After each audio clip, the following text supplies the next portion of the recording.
Di setiap satuan pendidikan, tentunya akan dihadapkan dengan berbagai persoalan, terutama tentang konsistensi guru untuk menciptakan pembelajaran yang kreatif dan inovatif setiap harinya. Sebagai kepala sekolah, saya perlu membuat program untuk mengatasi permasalahan tersebut, untuk meningkatkan kompetensi guru, dan pada akhirnya guru dapat meningkatkan kompetensi secara mandiri. Saya membuat program untuk guru berjudul Journal Teacher and Mapping Student. Bagaimana penerapan guru dalam penerapan Journal Teacher and Mapping Student di sekolah?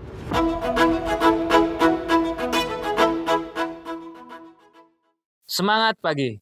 Assalamualaikum warahmatullahi wabarakatuh. Salam dan bahagia. Perkenalkan, saya Dwiardi Irawan. Saya merupakan Kepala SDS Harapan Sejahtera, Kabupaten Kota Waringin Barat, Kalimantan Tengah. Di dalam kesempatan ini, izinkan saya untuk berbagi praktik baik mengenai implementasi Journal Teacher and Mapping Student. Awal munculnya kegiatan ini adalah adanya permasalahan yang terjadi di lingkungan sekolah dan berkaitan dengan perkembangan proses belajar siswa, baik dari segi kognitif, afektif, maupun psikomotor. Informasi permasalahan tersebut didapatkan dari berbagai sumber.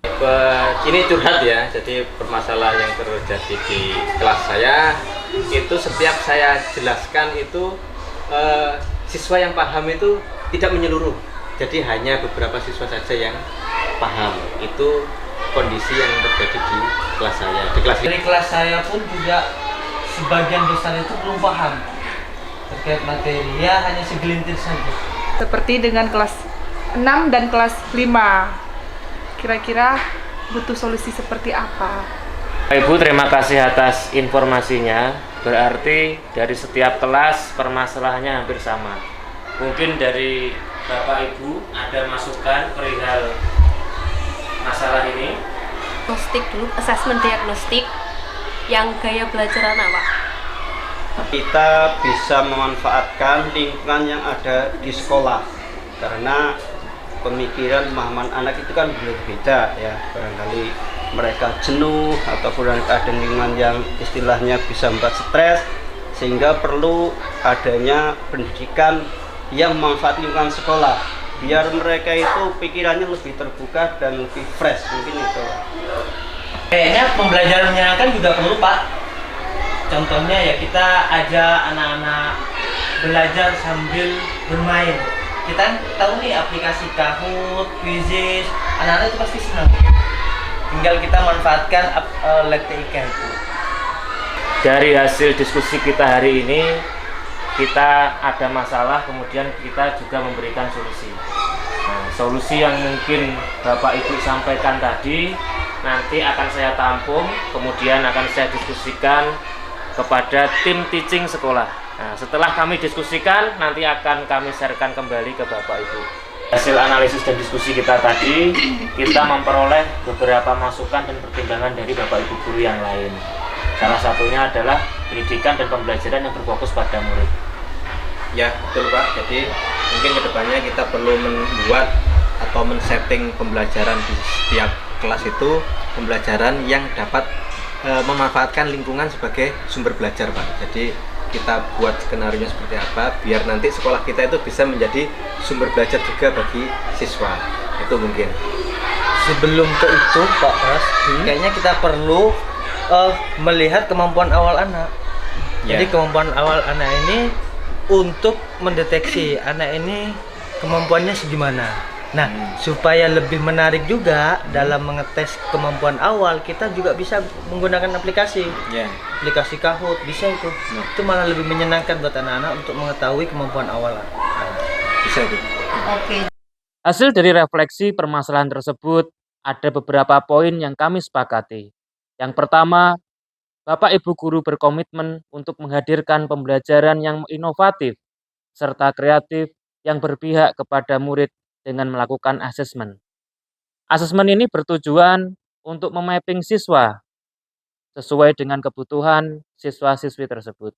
Yang kedua, kami bersepakat untuk membuat jurnal bulanan berupa kegiatan kelas yang menarik serta penerapan pendekatan kontekstual yang berpusat pada murid. Dan yang terakhir, kami akan merefleksikan dan mendokumentasikan hasil tersebut berupa Journal Teacher and Mapping Student. kemudian dijadikan bahan evaluasi Bapak dan Ibu guru, dan dipresentasikan pada komunitas guru, sehingga permasalahan dapat menemui titik terang. Contoh nih, saya mencatat rumus matematika dengan memberikan tanda garis bawah supaya mudah dibaca. Yang nomor 1 itu. Kalau kalian nulis apa di garis bawahi, dicentang ya. Kalau misalnya tidak, dicentang yang tidak.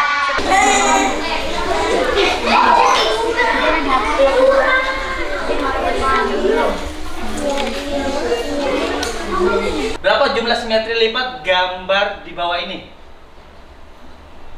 Ya. Kalau sudah klik. Merah segitiga. Oke, number 1. 9 detik lagi.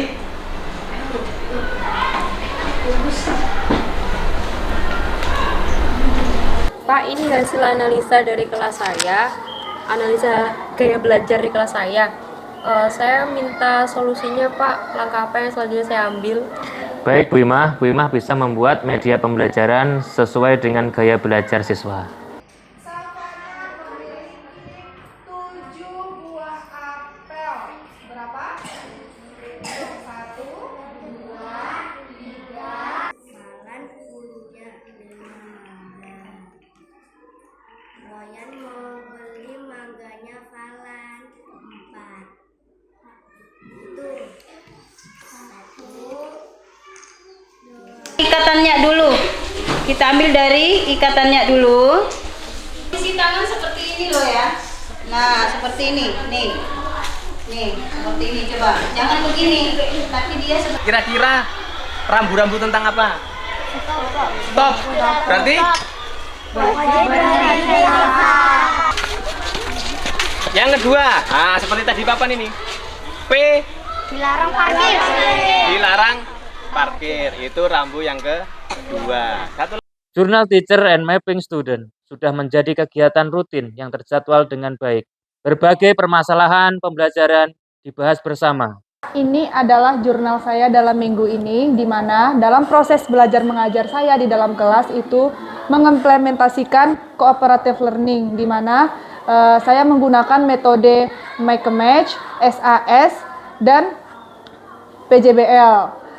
Dan menggunakan implementasi cooperative learning ini bertujuan untuk agar peserta didik dalam proses belajarnya itu berpartisipasi 100%. Ketika kita membuat jurnal, kita mengetahui dengan pendekatan implementasi, kemudian berbagai contextual learning yang sudah diterapkan di dalam kelas, kita mengetahui bahwa anak-anak lebih tertarik dan juga lebih bersemangat ketika mengikuti kegiatan belajar mengajar di kelas. Harapannya nanti dengan jurnal ini kita dapat mendokumentasikan, kemudian dapat kita jadikan refleksi di setiap pekan, di mana Bapak Ibu Guru dapat memberikan masukan dan juga persiapan yang akan kita lakukan di pembelajaran minggu depan. Penerapan jurnal Teacher and Mapping Student juga ditunjang dengan pelatihan mandiri guru melalui platform Merdeka Mengajar. Kegiatan ini dilakukan untuk menyeragamkan pemahaman guru tentang proses pembelajaran di kurikulum terbaru, serta bagaimana melakukan penanganan terhadap keberagaman kebutuhan siswa. Berbagi pengalaman praktik baik juga kami laksanakan sebagai wujud kolaborasi. Perlu kita ketahui bersama Bapak Ibu, jadi sebelum membuat modul yang seperti ini, Bapak Ibu juga sudah belajar mandiri ya di platform Merdeka Mengajar. Ujian formatif maupun sumatifnya di sini. Itu ya, pemahaman bermakna itu hal yang bermakna selama pembelajaran itu nanti kira-kira apa sih yang didapatkan. Pendidikan sangatlah dinamis. Seorang guru harus beradaptasi dengan kondisi yang ada di sekitarnya. Dengan adanya jurnal Teacher and Mapping Student dapat membantu guru untuk menjadi lebih memahami serta konsistensi melakukan kegiatan yang menarik sebagai fasilitator dalam kelas. Bersifat kolaboratif, reflektif, inovatif, mandiri, dan tentunya berpihak kepada murid. Semoga kita selalu konsisten dalam mengembangkan kapasitas kita sebagai seorang pendidik. Cukup sekian. Wassalamualaikum. Salam dan bahagia.